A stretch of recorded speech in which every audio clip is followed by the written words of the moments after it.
이제 인사 나누고 말씀 나누겠습니다. 우리 믿음으로 담을 뛰어넘는 교회입니다. 우리는 믿음으로 담을 뛰어넘는 교회입니다. 네, 우리 다정한 목소리로 서로 이렇게 속삭여 주시면 감사하겠습니다. 강건하여 데려다가 주의 집을 채웁시다. 강건하여 데려다가 주의 집을 채웁시다. 네, 감사합니다. 네, 추석 잔치를 했기 때문에 잔치 이야기를 잠깐 나누고자 합니다. 놀라운 하나님의 은혜라는 필립 얀시의 책 서문을 보게 되면 바베트의 만찬이라는 아름다운 이야기가 나옵니다. 이야기는 본래 덴마크 작가가 쓴 소설인데요. 1987년 영화로도 만들어져서 아카데미 최우수 외국어 영화상을 받은 아주 좋은 작품입니다. 덴마크 어느 시골 마을에 엄격한 목사님이 계셨습니다. 아주 근육적인 신앙을 가진 분이 계셨는데 그분에게 두 딸이 있었습니다. 이 둘 다도 아버지의 그 신앙을 이어받아서 아주 엄격한 신앙을 살아갔습니다. 멋진 청년이 청혼하였지만 결혼도 하지 아니하고 할머니가 될 때까지 늘 봉사와 헌신하면서 굴욕적인 삶을 살아갔습니다. 이들이 입는 옷은 항상 검은색 옷이었고요. 먹는 음식도 늘 묽은 죽에 삶은 대구가 전부였습니다. 그런데 어느 날 폭풍과 내리치는 밤이었는데 그때 한 여인이 이 가정을 찾아왔습니다. 덴마크 말을 전혀 하지 못하는 바베트라고 하는 여성이 찾아왔습니다. 지인의 소개장을 갖고 찾아와서 12년 동안 이제 이 두 딸과 함께 이 마을에서 살게 되었습니다. 바베트는 프랑스 영국에서 남편과 아들을 잃고 간신히 목숨만 건져서 덴마크로 도피하였습니다. 그런데 이 바베트의 직업은 프랑스 파리의 고급 식당의 요리사였습니다. 이제 12년간 그럭저럭 잘 살게 되었는데 어느 날 바베트는 아주 오래전에 사두었던 1만 프랑짜리 복권이 당첨이 되었습니다. 1만 프랑은 요즘의 돈으로 치게 되면 한 1,000만 원이 넘는 돈이라고 합니다. 아마도 그 옛날이면은 더 큰 돈이 아니었을까 하는 생각이 듭니다. 바베트는 12명의 마을 사람들에게 이번에 받은 그 상금을 가지고서 내가 대접을 하겠다. 프랑스식 만찬을 대접하겠다고 합니다. 마침 두 자매의 아버지이고 마을 사람들의 존경을 받고 있는 아버지가 태어난 지 100주년이 되는 해였기 때문에 생일 잔치를 자신이 차려주겠다고 하는 것입니다. 두 자매는 바베트가 큰 돈이 생겼기 때문에 곧 다시 파리로 돌아가지 않을까 하는 생각을 하면서 기꺼이 그 만찬을 허락해 주었습니다. 그런데 바베트는 마을 사람들을 위한 만찬을 준비하면서 아낌없이 돈을 쓰기 시작하였습니다. 수주에 걸쳐서 그 만찬의 음식을 준비하기 시작하였습니다. 갖은 요리의 재료들이 가정에 들어오기 시작하였습니다. 이 바베트는 만찬에 사용할 화려한 은식기와 그리고 도자기, 촛대를 준비하였고요.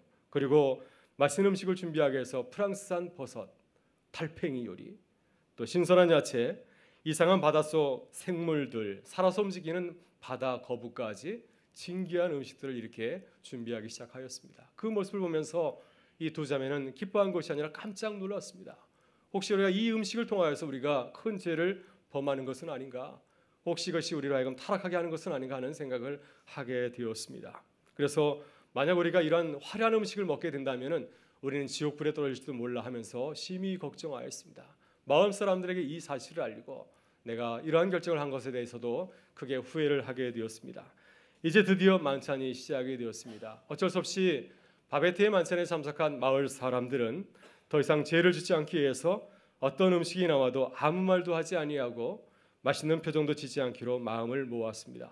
그러나 만찬이 시작되고 맛있는 음식이 나오자 마을 사람들의 마음은 달라지기 시작을 하였습니다. 처음에는 아무 말도 하지 않았습니다. 그러나 맛있는 음식이 계속해서 나오자 이제 그 음식 맛을 즐기게 하였고요. 처음에는 아주 엄숙한 모습으로 싸우듯이 음식을 먹었지만은 시간이 지나자 미소가 번지기 시작하였습니다. 그리고 아주 행복한 표정을 짓게 되었습니다. 그런 나중에는 서로에 대한 불신의 벽이 사라지면서 서로 아주 정겹게 행복한 대화를 나누게 되었습니다. 이렇게 해서 바베트가 마련한 그 만찬을 통하여서 마을 사람들은 큰 행복을 누리게 되었다고 하는 것입니다. 만찬을 다 마치고 나서 이제 두 자매가 감사의 표현을 하였습니다. 바베트, 오늘 만찬 정말 좋았어요. 파리에 돌아가더라도 우리는 오늘 만찬을 잊을 수 없을 겁니다.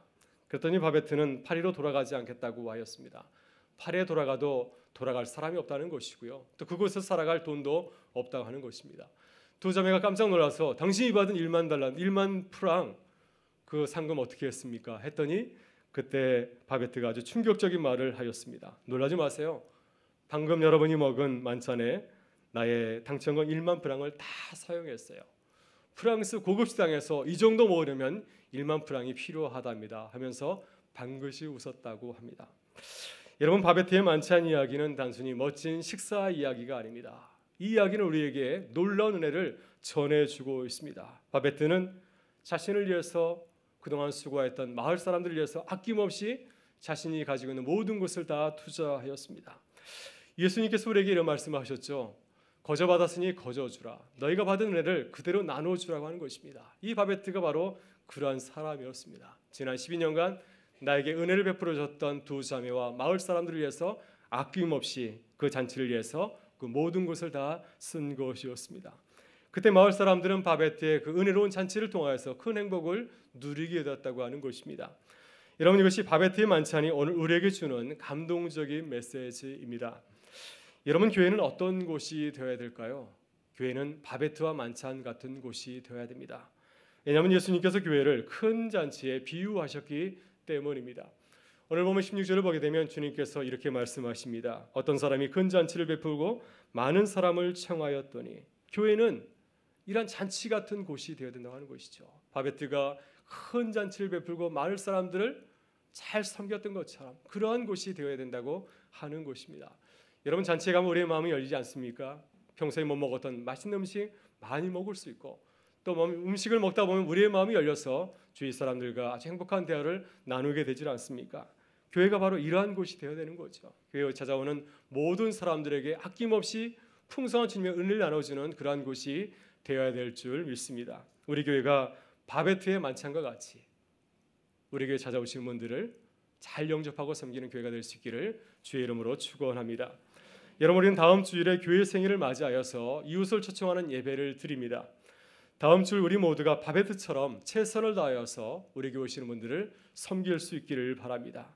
바베트가 마을 사람들에게 받은 은혜 보답하기 위해서 정성을 다한 것처럼 우리도 그동안 주님께서 우리에게 부어주신 그 은혜를 생각하면서 그 받은 은혜를 가지고서 정성껏 이웃을 섬길 수 있기를 바랍니다.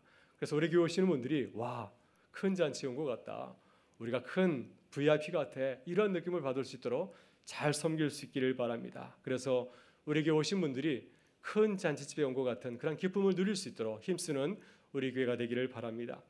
오늘 주님은 다음 주일 큰 잔치를 준비하는 우리에게 한 가지 당부를 하십니다. 이 잔치 소식을 모든 사람들에게, 이웃들에게 알리라고 하는 것입니다. 23절에서 주님은 이렇게 말씀하십니다. 길과 산울타리로 가서 사람을 강권하에 데려다가 내 집을 채우라. 왜 주님께서는 우리에게 강권하에 데려다가 주의 전을 채우라고 하십니까? 참 불편한 말씀을 우리에게 주고 계십니다. 그 이유가 무엇일까요? 우리가 다음 주일 이웃 초청 주일을 준비하면서 세 가지 주일을 기억하면서 초청할 수 있기를 바랍니다.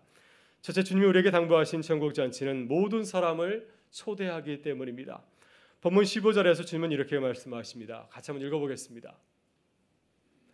함께 먹는 사람 중에 하나가 이 말을 듣고 이르되 무릇 하나님의 나라에서 떡을 먹는 자는 복되도다 하니 아멘.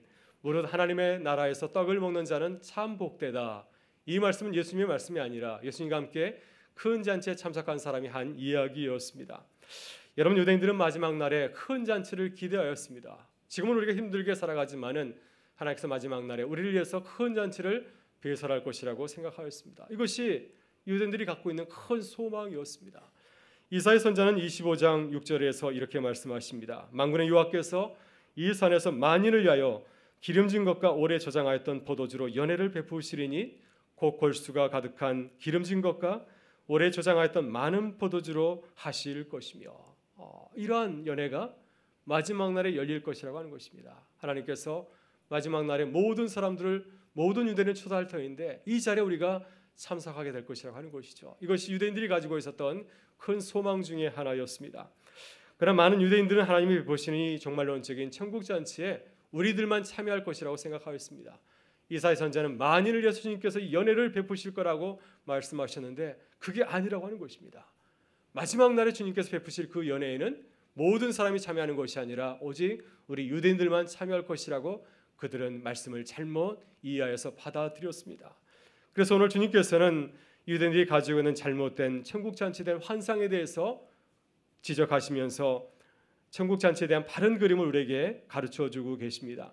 본문 16절에서 주님은 천국 잔치를 이렇게 소개해 주고 있습니다. 같이 한번 읽어보실까요? 이르시되 어떤 사람이 큰 잔치를 베풀고 많은 사람을 청하였더니. 예수님께서 우리에게 소개해 주시는 천국은 어떠한 곳입니까? 천국 잔치에는 어떤 사람이 참여하겠습니까? 우리처럼 믿는 사람들만 참여하겠습니까? 소수의 엘리트만 참여할 수 있을까요? 아니면 유대인들만 참여하겠습니까? 주님께서 우리에게 소개해 주신 그 천국 잔치는 모든 사람들이 참여하는 큰 잔치와 같다고 하는 것입니다. 어떤 사람이 큰 잔치를 베풀고 많은 사람을 청하였더니, 많은 사람들, 모든 사람을 다 주님께서 창회하였기 때문에 누구든지 그 잔치에 참여할 수 있다고 하는 것입니다. 예수님께서는 이 놀라운 말씀을 말로만 전하지 아니하시고 삶을 통하여서 행동으로 보여주었습니다. 마태복음 9장 9절 이하를 보게 되면 예수님께서 한 사람을 찾아갔습니다. 그 사람은 세리 마태였습니다. 여러분, 유대인 사이에서 죄인 중에 죄인은 누군지 아십니까? 가장 멀리 구원에서 떨어진 사람, 구원을 도저히 받을 수 없는 사람이라고 사람은 누구라고 생각하였습니까? 바로 그 사람은 세리라고 생각하였습니다. 그래서 유대인들은 세리를 사람으로 대하지 않았습니다. 심지어 유대인 거지도 아무리 궁핍할지라도 세리가 주는 돈은 더럽다고 받지 않았다고 합니다. 근데 예수님께서는 거지도 상종하지 아니하는 이 세리를 직접 찾아가셨습니다. 그에게 찾아가셔서 그와 함께 식사를 나누게 되었습니다. 그와 함께 따뜻한 대화를 나누었고 또 심지어 그를 자신의 제자로 받아들였습니다. 그러자 경건한 유대인들이 그를 바라보면서 주님을 비난하였습니다. 이 사람은 죄인과 세리의 친구로다 하면서 주님을 비방하고 또한 원망하였습니다. 여러분, 예수님께서는 비유를 통하여서 천국 잔치가 어떠한 것인가를 우리에게 아주 극명하게 보여주었습니다. 바로 그것이 예수님께서 우리에게 말씀하신 탕자의 비유입니다. 죄인 중에 죄인인 탕자가 집에 돌아왔을 때 아마도 주님께서 생각할 때 가장 죄인 중에 죄인은 바로 이 탕자의 모습이 아닐까 생각합니다. 아버지에게 불효하고 아버지 재산을 갖다 뜯어가지고 먼 나라에 가서 자신의 배를 위해서 살았던 이 사람이야말로 죄인 중에 죄인이라고 생각했기 때문에 주님께서는 탕자에 비해서 이 사람을 우리에게 죄인으로 보여주신 것이죠. 이 죄인이 집에 들어왔을 때 이 죄인의 아버지는 그를 어떻게 대하였습니까? 집에서 내쫓았습니까? 내쫓지 아니하고 이 아들이 보일 때 맨발로 뛰어나가서 그 아들을 껴안고 크게 기뻐하였습니다. 그 아들을 위해서 새 옷을 만들어서 입히고 새 신발을 신겨주고 손에는 아들을 상징하는 인증방지를 이렇게 끼워 주었습니다. 그리고 이 아들을 부끄러워서 집안에 숨겨둔 것이 아니라 마을 사람들을 다 초대하여서 큰 살진송아를 잡아서 큰 잔치를 베풀었습니다. 여러분, 이 비유는 지금 어떤 잔치를 말하고 있습니까? 바로 마태가 주님에게 돌아와서 주님의 제자가 되는 모습을 이렇게 비유로 보여주고 있는 것이죠. 여러분, 천국은 어떠한 곳입니까? 바로 이 탕자의 비유와 같이 큰 잔치가 배설된, 죄인이 돌아왔을 때 크게 기뻐하는 잔치가 바로 이 천국 잔치라고 우리에게 말씀해 주고 있습니다. 여러분, 천국은 이와 같이 누구나 들어갈 수 있습니다. 주님이 베푼 천국 잔치에 들어가지 못할 자는 없습니다. 누구라도 믿음만 가지고 초대장을 가지고 찾아오면 누구나 들어갈 수 있다고 하는 것입니다. 우리 주변에 있는 수많은 사람들, 바로 그들이 바로 이 천국 잔치의 대상인 줄 믿습니다. 여러분, 우리들이 자칫하면 유대인들처럼 우리만 생각하는 편협주의에, 아주 이기주의에 빠질 수가 있습니다. 그러나 이것은 주님께서 우리에게 말씀하시는 교회의 모습과는 거리가 멀죠. 교회는 어떤 곳입니까? 바베트의 만찬과 같이 모든 사람을 초대하여서 기쁨을 나눠주는, 행복을 나눠주는 곳인 줄 믿습니다. 그래야 교회가 교회되고 하나님의 구원의 역사가 우리 가운데 날마다 일어나게 될 줄 믿습니다. 여러분, 우리들이 매주일 식당에서 식사하는 식탁의 자리가 매우 중요합니다. 예수님께서는 마태와의 식사의 자리를 통하여서 천국이 어떤 곳인가를 보여주었습니다. 우리의 식탁의 자리가 그만큼 중요하다는 이야기 아니겠습니까? 우리도 우리의 식탁의 자리에서 천국의 모습을 보여줄 수 있기를 바랍니다. 사람을 가지 아니하고 모든 사람을 영접하고 섬길 수 있기를 바라고요. 또 우리 교회 오신 분들이 그래서 우리의 식탁 교제를 통해서 천국은 이러한 곳이구나, 천국은 함께 식사하는 곳이구나 하는 사실을 깨달을 수 있기를 바랍니다. 둘째, 주님이 우리에게 천국 잔치를 당부하신 이유가 무엇이겠습니까? 많은 사람들이 천국 잔치에 초대를 받았지만은 이를 가볍게 여기고 또 그 초대장을 거절하였기 때문이었습니다. 본문 17절과 18절에서 주님은 천국 잔치를 거절한 사람들의 모습을 비유로 이렇게 말씀해 주고 있습니다. 우리가 한번 읽어보겠습니다. 잔치를 시각에 그 청하였던 자들에게 종을 보내어 이르되 오소서 모든 것이 준비되었나이다 하매 다 일치하며 사양하여 한 사람은 이르되 나는 밭을 샀음에 아무래도 나가 보아야 하겠으니 청컨대 나를 양해하도록 하라 하고. 아멘. 어떤 사람이 큰 잔치를 베풀고 이제 잔치해야 할 시간이 되어서 초대하였습니다. 그런데 많은 사람들이 그 초대장을 받았음에도 불구하고 그 초대를 기쁘게 응하지 아니하고 여러 가지 핑계를 대면서 거절하였습니다. 어떤 사람은 나는 땅을 샀는데 그 땅을 한번 살펴봐야 되겠습니다. 어떤 사람은 나는 소 5쌍을 샀는데 이 사들이 정말 좋은 소인지 한번 시험해 보아야 되겠습니다. 어떤 사람은 내가 이제 가 결혼하였습니다. 내 신부에 가봐야 되겠습니다 하면서 핑계를 대면서 그 잔치에 오질 아니하였습니다. 이 비유에 나오는 세 부류의 사람들은 어떤 사람들인가요? 이 부류의 사람들은 제법 잘 사는 사람들이 아니겠습니까? 땅을 살 수 있는 사람, 많은 돈을 가진 사람이 아니겠습니까? 소 5쌍을 산 사람은 큰 도지를 가진 사람이 아니겠습니까? 여러분, 고대에서 결혼은 아무나 하는 것이 아니었습니다. 요즘처럼 서로 사랑하면 결혼할 수 있는 것이 고대가 아니었고요. 가문과 가문 간의 결혼이 바로 고대 사이의 결혼의 모습이었습니다. 그래서 신혼 때문에 주인의 잔치를 거절한 이 신혼 부부는 아마도 사회적으로 명망 있는 가문의 자녀들이었을 것입니다. 이렇게 이들은 제법 살기가 좋은 사람들이었기 때문에, 잘 사는 사람들이었기 때문에 주인의 청을 가볍게 여기고 거절하였습니다. 무엇보다 주님께서 이 비유에서 강조하시는 것은 이들이 초대를 거절한 이유들입니다. 그들은 저마다 여러 가지 이유를 제시하면서 핑계를 대었지만 그러나 이것들은 하나같이 거짓이었습니다. 그래서 이 거짓 핑계는 주인에게 큰 모욕을 주었을 것입니다. 중동 지역에서 40년 동안 살면서 성경을 연구한 성경학자 케네스 베일리라고 하는 학자가 있는데 그분의 주장에 따르면 이러한 주장들은 한결같이 근거가 없고 또 주인에게 심한 모욕을 주었다고 주장을 하고 있습니다. 예를 들어서 첫 번째 초대를 받았던 사람은 어떤 사람이었습니까? 내가 땅을 샀습니다. 내가 방금 땅을 샀기 때문에 땅을 한번 살펴봐야 되겠습니다. 이렇게 주장을 했는데 이것도 중동 지역의 문화를 고려할 때 허무맹랑한 주장이라고 하는 것입니다.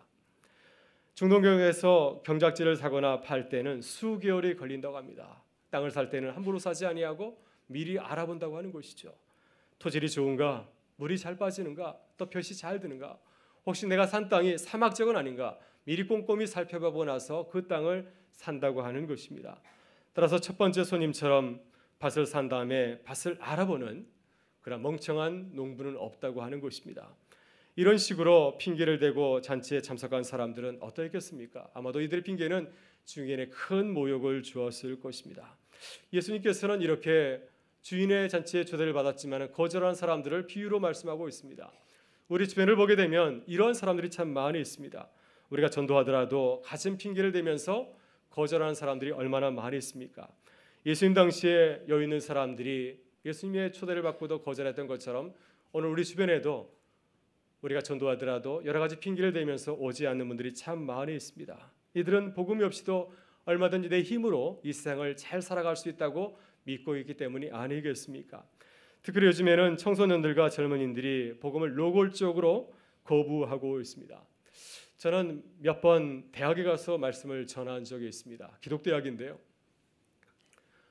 셰플에 들어섰을 때 얼마나 민망한 장면이 연출되는지 모릅니다. 반듯하게 앉아서 말씀을 들어가는 것이 아니라 아주 민망한 포즈를 취합니다. 눈을 감는 것은 당연하고요.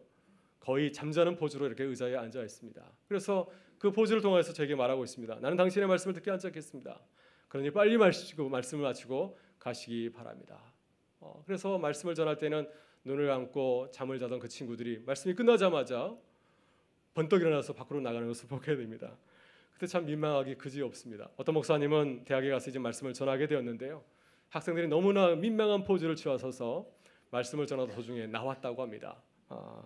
그만큼 우리 시대는 젊은이들이 우리 교회에 대해서, 기독교에 대해서 아주 반항적인 그런 태도를 가지고 있는 것을 보게 됩니다. 이번 가을에 제가 은평구에 있는 한 미션스쿨 고등학교에 가서 말씀을 전하게 됐는데 우리 고딩들은 어떤 반응을 보여줄지 참 기대가 됩니다. 여러분 기도해 주셔서 또 말씀을 잘 전하고 승리하고 올 수 있도록 그렇게 기도해 주시면 감사하겠습니다. 여러분 우리 주변에 이렇게 전도하기 어려운 분들이 참 많이 있습니다. 바로 여기에 우리들이 복음을 전해야 되는 중요한 이유가 있는지 믿습니다. 여러분 스데반과 같은 마음을 가질 수 있기를 바랍니다. 스데반이 돌로 맞아 죽는 가운데서도 자신을 바라보던 그 사울을 향하여서 많은 돌든 자들 향하여서 간절히 기도하지 않았습니까?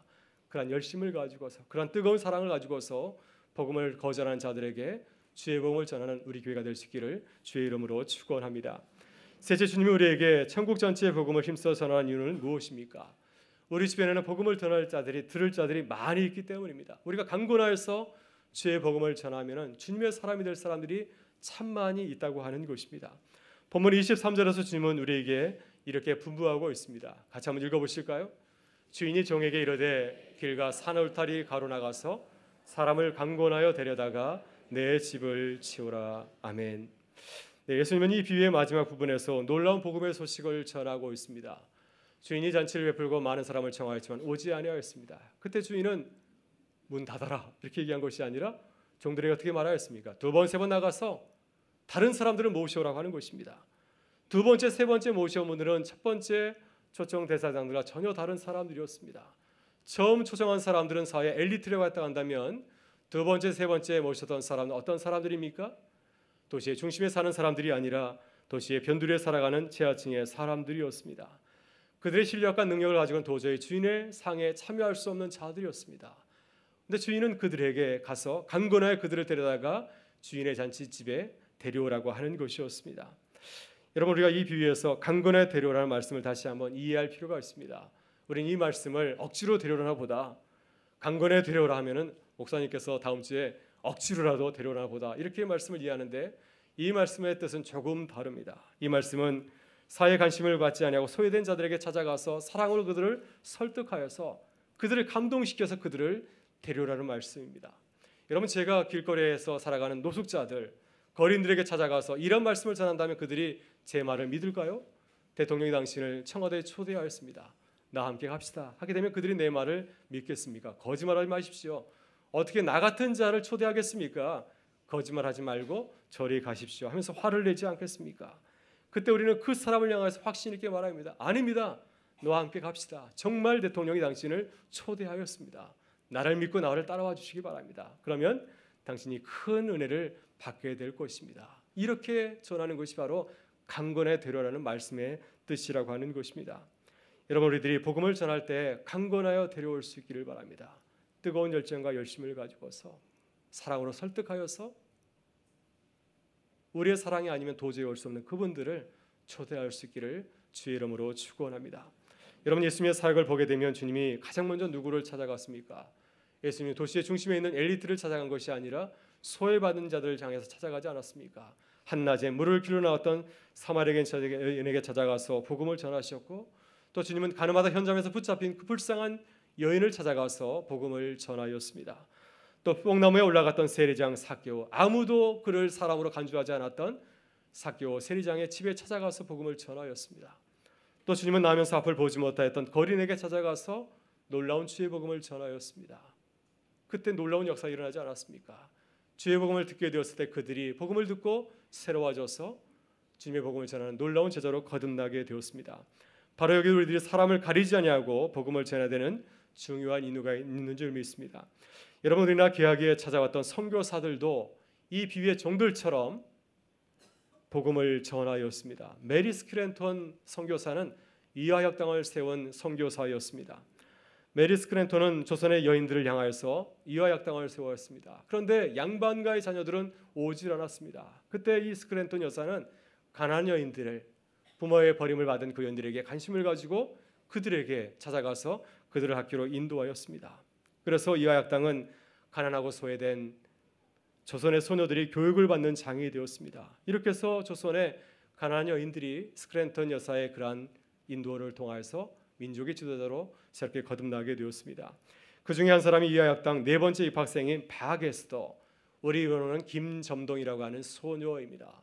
이 김종동은 이화역당 근처에 살았던 가난한 집의 딸이었습니다. 그녀는 이화역당에 이제 찾아오게 되었는데요. 영어에 아주 소질을 보여서 의료 선교사 쇼드 홀의 통역을 맡게 되었고, 또 나중에 미국에 유학하여서 지금의 잔스 핫킨스 의과대학을 졸업하고 한국의 최초의 여의사가 되었습니다.